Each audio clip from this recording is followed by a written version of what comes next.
Have you ever felt pain that you couldn't explain? Not physical pain, something deeper, a heaviness that follows you everywhere, even when nothing is technically wrong. You try to distract yourself, you try to stay busy, you tell yourself it will pass, but it doesn't. You wake up tired, you feel empty around people. Small things hurt more than they should, and the worst part is, you don't know why. Most people think suffering means something is broken inside you. But what if the opposite is true? What if your pain is not a flaw but a signal? The Stoics believed that suffering is not random, it is not punishment, and it is not weakness. It is a form of pressure that shapes you, forces you to grow or breaks you, depending on how you face it. So if you feel like life has become heavier lately, this is not an accident.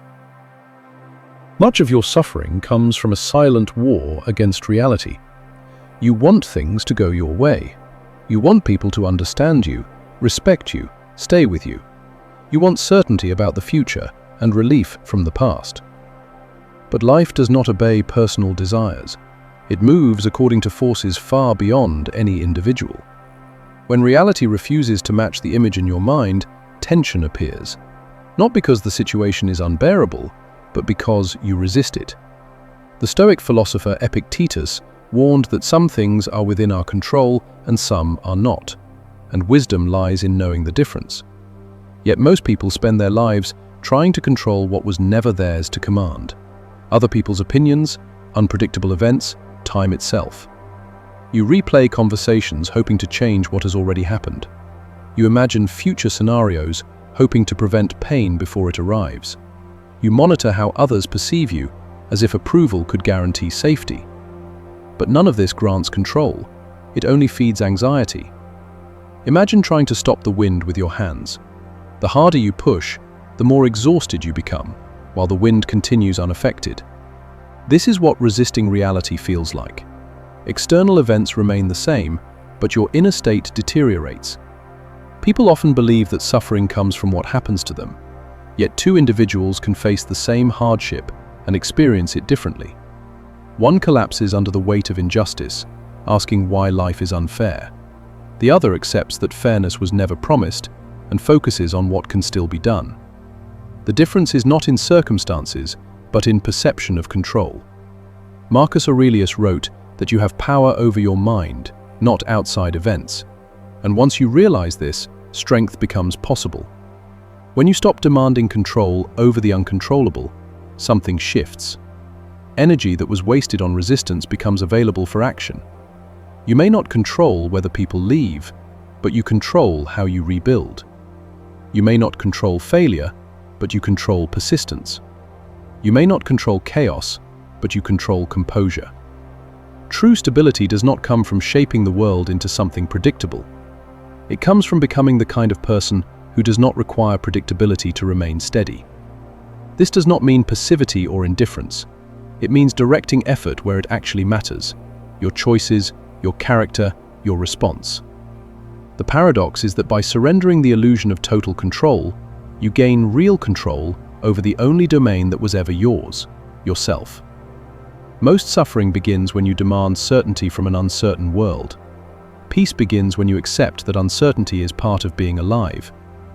The storm does not calm because you command it, you learn to stand within it. And once you stop fighting what cannot be changed, you discover a form of strength that force alone could never create: the strength of alignment with reality itself. Much of your suffering comes from living a life that does not match who you really are. Humans, like all creatures, have instincts: the need for meaning, movement, autonomy, connection, creation. Yet modern life often demands the opposite: sit still, suppress emotion, follow expectations, chase approval, ignore the quiet voice that tells you something is wrong. On the surface, you may appear functional, even successful, but internally there is friction, a constant sense that you are performing rather than living. The Stoics believe that peace comes from living in accordance with nature, not primitive impulse, but your deeper rational and moral design. When you ignore that inner alignment, tension builds. You say yes when you want to say no. You remain in environments that drain you. You pursue goals that impress others but leave you empty. Over time, this creates a dull, persistent discomfort that no distraction fully removes. It feels like restlessness, like something inside you wants to move but has nowhere to go. In the wild, an animal placed in the wrong environment becomes anxious, aggressive, or lethargic, not because it is broken, but because it is constrained. Humans are no different. When your daily life contradicts your values, talents, or temperament, your mind interprets it as a threat. Stress hormones rise, motivation fades, meaning dissolves. Many people respond by blaming themselves, believing they are weak or ungrateful, when in reality, they are misaligned. Seneca warned that no wind is favorable to the sailor who does not know where he is going. Without alignment, effort feels exhausting because every step pulls you further from yourself. Relief does not come from more stimulation or approval, but from realignment, small choices that bring your actions closer to your true direction. This may require discomfort, honesty, or change, which is why many avoid it. Yet the pain of misalignment never disappears. It only becomes quieter and heavier. Your suffering is not proof that you are defective. It is evidence that something within you is pushing back, refusing to accept a life that does not fit. A large part of human suffering comes from attachment to what was never meant to stay. People, status, youth, success, even the version of yourself that once felt secure. All of these exist in time, and time changes everything. Yet the mind resists this reality. It treats temporary things as permanent foundations, building identity around them as if they could never disappear. When change inevitably arrives, it feels like something has been stolen, even though nothing was promised to last. The Stoics trained themselves to remember impermanence precisely to soften this shock. Marcus Aurelius reflected often that everything you see will soon be gone, including those who remember it.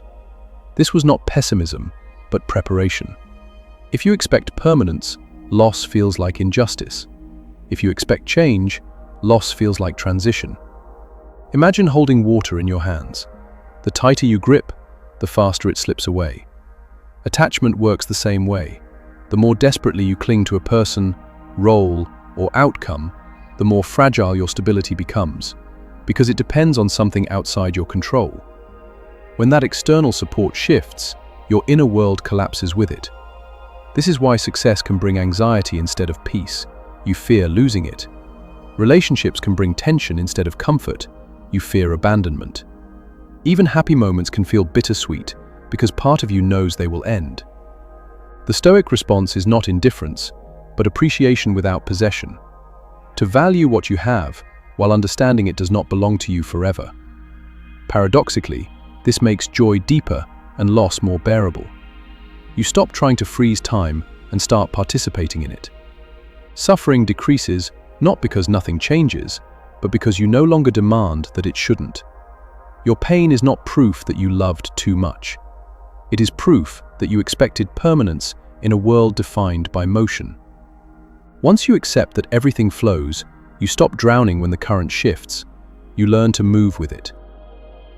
Not all suffering comes from what you endure.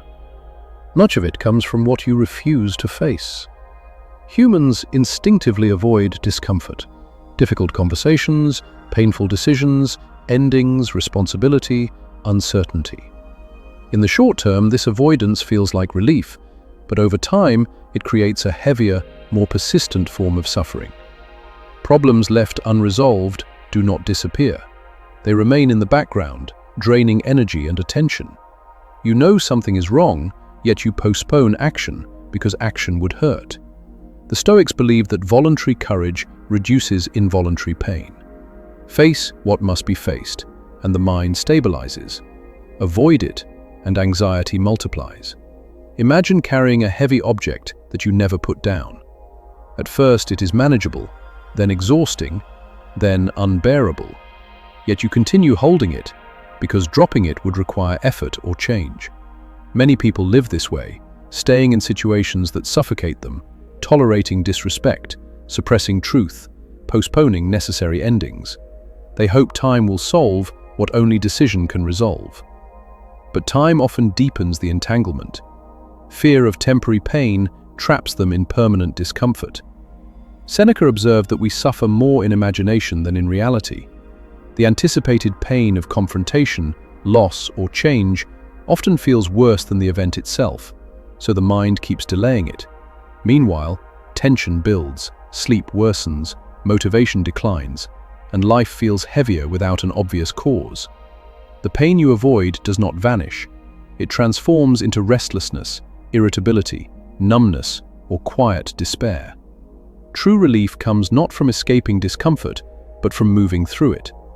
Once a hard truth is spoken, once a necessary boundary is set, once a difficult step is taken, the weight begins to lift. The situation may still be painful, but it is no longer paralyzing because you are no longer trapped in indecision. Your suffering is not always a signal to retreat. Sometimes it is pressure pushing you toward the action you fear most, the action that would finally set you free.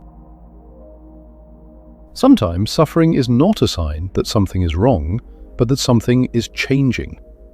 Growth rarely feels pleasant while it is happening. Old identities begin to crack, familiar comforts lose their hold, and the future becomes uncertain. What once felt stable no longer fits, yet what comes next has not fully formed. This in-between state creates disorientation, as if the ground beneath you is shifting. The Stoics viewed hardship as a forge, not a punishment, a process that strips away illusions and reveals what is essential. When life removes what you relied on, it forces you to discover what remains when nothing external can support you. Muscles grow by tearing and rebuilding stronger. Character develops the same way. Without pressure, there is no adaptation. Without challenge, unused strength lies dormant. Many people interpret this phase as failure because it feels like loss, confusion, or exhaustion. In reality, it is often transition. A snake shedding its skin appears vulnerable, but the shedding is necessary for survival. Holding on to the old would suffocate future growth. Humans experience a similar process psychologically.